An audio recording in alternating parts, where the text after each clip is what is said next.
রথ উপলক্ষে তোমাদের সোনা পাপার জন্য আমি আর মিস্টার প্রধান গেছিলাম রথ কিনতে। বাজারে তো অনেক সাইজের রথ আছে, তবে আমি কিনেছি একদম একতলার ছোট্ট সাইজের রথটা আমার ছোট্ট পাপার জন্য। তার সাথে নিয়েছিলাম জগন্নাথ, বলরাম, সুভদ্রার একটা সুন্দর মূর্তি। বাড়িতে এসে সুন্দর করে সাজিয়ে দিয়েছিলাম রথখানা। কিন্তু দুষ্টু পাপা রথ টানার থেকে বেশি মজা পেয়েছে ঠাকুরের কাছ থেকে গুজিয়া তুলে খেতে। ওকে যতই বারণ করছে ও কিন্তু কিছুতেই কথা শোনে না। তো একটা টাইম পর আমি বললাম ছেড়েই দিই, সমস্ত বাচ্চার মধ্যেই ভগবান থাকে, তো ওর রূপেই প্রভু জগন্নাথ আমার কাছ থেকে নয় গুজিয়া খাচ্ছে।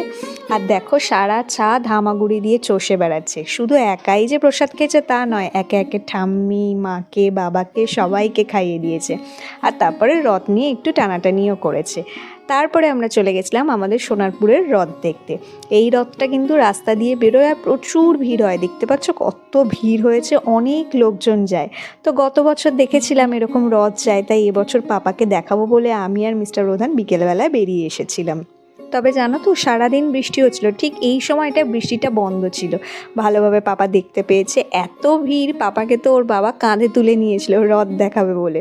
ও কিন্তু ভীষণ মজা পেয়েছে এত মানুষ আর রথ দেখে।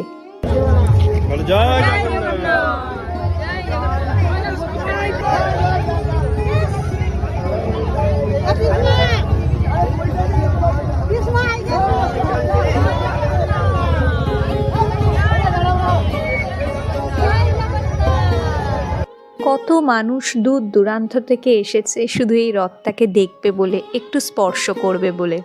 আসলে বিশ্বাসে মিলায় বস্তু, তর্কে বহুদূর। এত মানুষের বিশ্বাস কি মিথ্যে বলো? ঈশ্বর তো নিশ্চয়ই আছেন।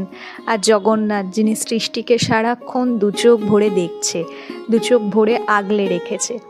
ভগবান সকলের ভালো করুক, সবাই ভালো থাকো, সবাই বলো জয় জগন্নাথ।